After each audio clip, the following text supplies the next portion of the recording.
Karibu Tabora, karibu Toronto. Kwa kweli focus yetu kwa leo, pamoja na kwamba nitaagwa, lakini ningependa sana focus yetu ya leo ielekee kwenye ujenzi wa hili kanisa. Jina la Bwana libarikiwe. Yaani huko ndiko nguvu yetu ielekee. Kwa sababu ningetamani sana siku ile tunapoizindua Dayosisi ya Kahama kuwe tayari kuna bati kwenye hilo jengo. Na hata ikiwezekana miti yote imeshaondolewa mle na ibada ifanyikie mle. Hatimaye Askofu Daktari Elias Chakupewa ameanza ziara za kipaimara, ikiwa pia ni sehemu ya kuaga Wakristo wa Dayosisi ya Tabora kufuatia muda wake wa kutumika katika nafasi ya uaskofu ndani ya dayosisi hii kufikia ukingoni hapo mwakani Juni 14, 2027, na hapa anafungua mlango wa ziara hii kwa kufanya ibada ya kipaimara kanisa la Mtakatifu Paulo parish ya Kahama, ambapo jumla ya wanakipaimara 135 wamewekwa mikono, ikiwa ni jumuiko kutoka parish 5 zinazounda dinari ya Kahama.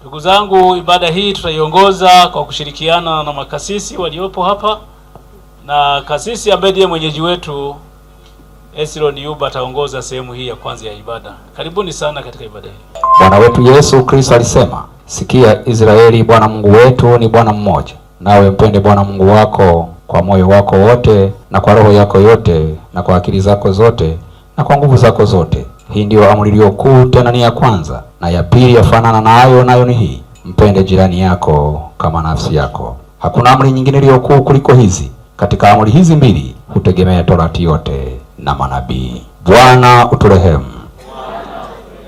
Kristo uturehemu. Bwana uturehemu. Msaada wetu ni katika jina la Bwana. Wapendwa katika Bwana, tumuungamie Mungu dhambi zetu kwa moyo mnyenyekevu uliotubu na kutii, ili tupate kusamehewa kwa wema na rehema zake zisizo na kikomo. Mwenyezi Mungu anayewasamehe watu wote watubu kwa kweli, akurehemuni, akusameheni dhambi zenu zote, akutieni nguvu, akuimarisheni katika wema wote, akufikisheni kwenye uzima wa milele kwa Yesu Kristo Bwana wetu.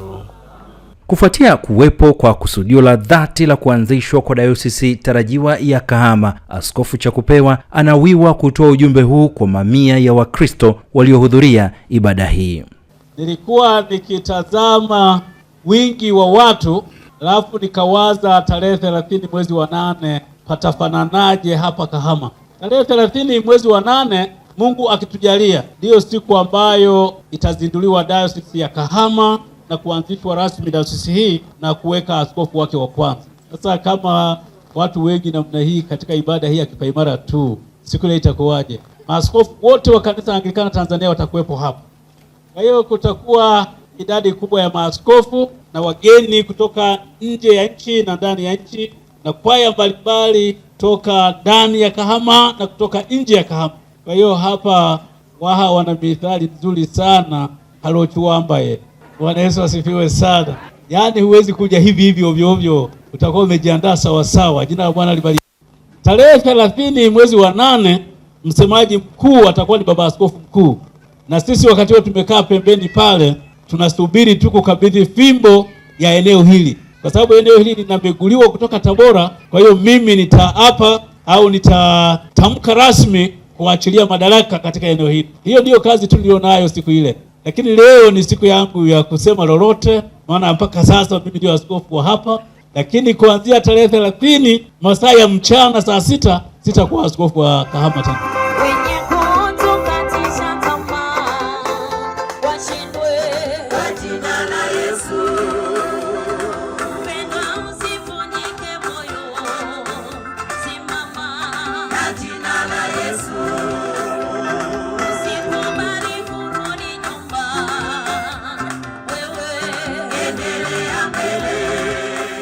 Na kisha ukafika wasaa wa neno la Mungu, ambapo mkazo na msisitizo mkubwa katika mahubiri haya ni Mkristo kujitoa kwa dhati katika kulitumikia kanisa pamoja na watumishi wake. Waraka wa kwanza wa Mtume Paulo kwa Wakorintho sura ya 15 mstari wa 57 na 58.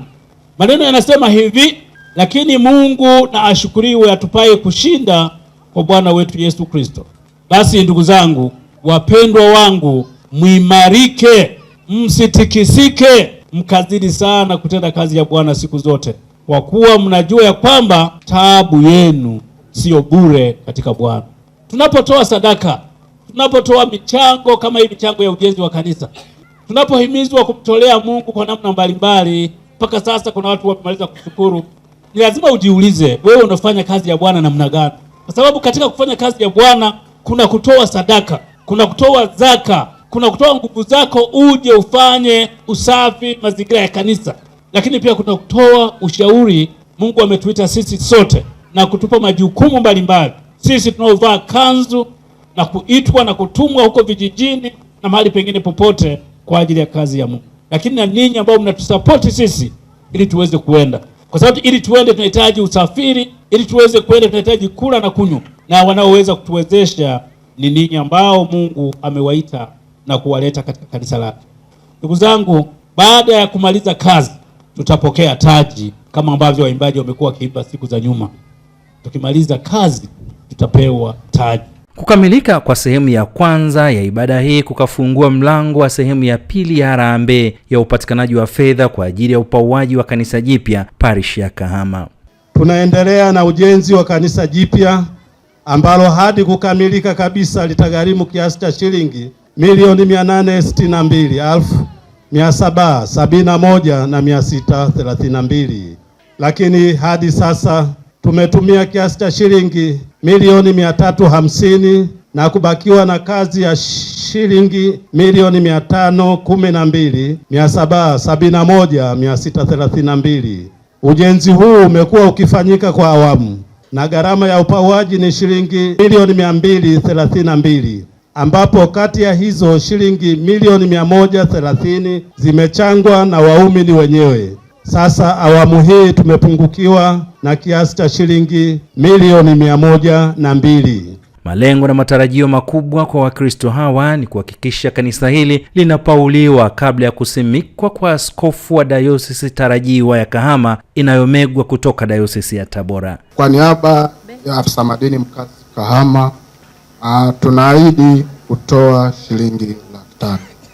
Neno nataka kuatia moyo ni kwamba hayo mamilioni aliyosema katibu, msiaogope, yatakamilika tu. Bwana Yesu asifiwe. Na tutayachanga sisi wenyewe hapa kidogo kidogo mpaka litakamilika. Leo nakabidhi milioni 1 na kesho nitaomba katibu unipe namba ya kanisa, watoto wangu wataingiza milioni 1 tena kwenye. Tunakuja kumsindikiza mheshimiwa waziri na sisi tutatoa milioni 2. Mimi kama mdau tunamuunga mkono mheshimiwa waziri milioni 3. Asante sana. Mgeni rasmi katika harambee hii Mheshimiwa Anthony Mavunde, mbunge na waziri wa madini aliyewakilishwa na mkuu wa wilaya ya Kahama Frank Nkinda, anatoa milioni 10 kwa ajili ya ukamilishaji wa kazi hii.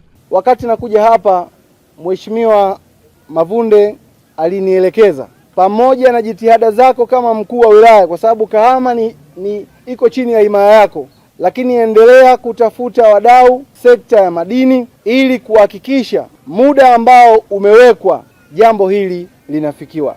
Lakini yeye ametoa kiasi cha shilingi milioni 10 kwa ajili ya kuchangia ujenzi wa kanisa hili, na ninaamini mawasiliano kati yake na kanisa yanaendelea kwa ajili ya kupewa utaratibu wa kukamilisha jambo hili. Haya tunayoyafanya leo ni maandalizi tu, lakini ili tuweze kufanikisha ujenzi wa kanisa letu ni lazima Kahama iwe salama, ni lazima kuwe na amani, kuwe na utulivu. Sasa niwaombe sana, wako watu ambao wanapita mitaani kuhamasisha wana Kahama kuleta vurugu kama vile, lakini nitoe wito kwa wazazi na walezi ambao mko hapa, nendeni waonyeni watoto wenu. Kwa yoyote ambaye atathubutu kuleta vurugu, tutamshughulikia kwa mujibu wa sheria. Ni lazima taifa letu liwe salama, ni lazima Kahama iwe salama, ili ujenzi huu tunaotaka tarehe 30 ukamilike, jambo hili liweze kufikiwa. Amani ya Mungu ipitayo fahamu zote iwalinde mioyo na nia zenu katika hali ya kumjua na kumpenda Mungu na mwana wake Yesu Kristo Bwana wetu, na baraka ya Mungu Mwenyezi, Baba na Mwana na Roho Mtakatifu iwe kwenu, ikae nanyi sasa na hata milele. Katika harambee hii jumla shilingi milioni 31,304,000 zimepatikana, ambapo fedha taslim ni shilingi milioni 11,804,000 na ahadi ni milioni 19,500,000.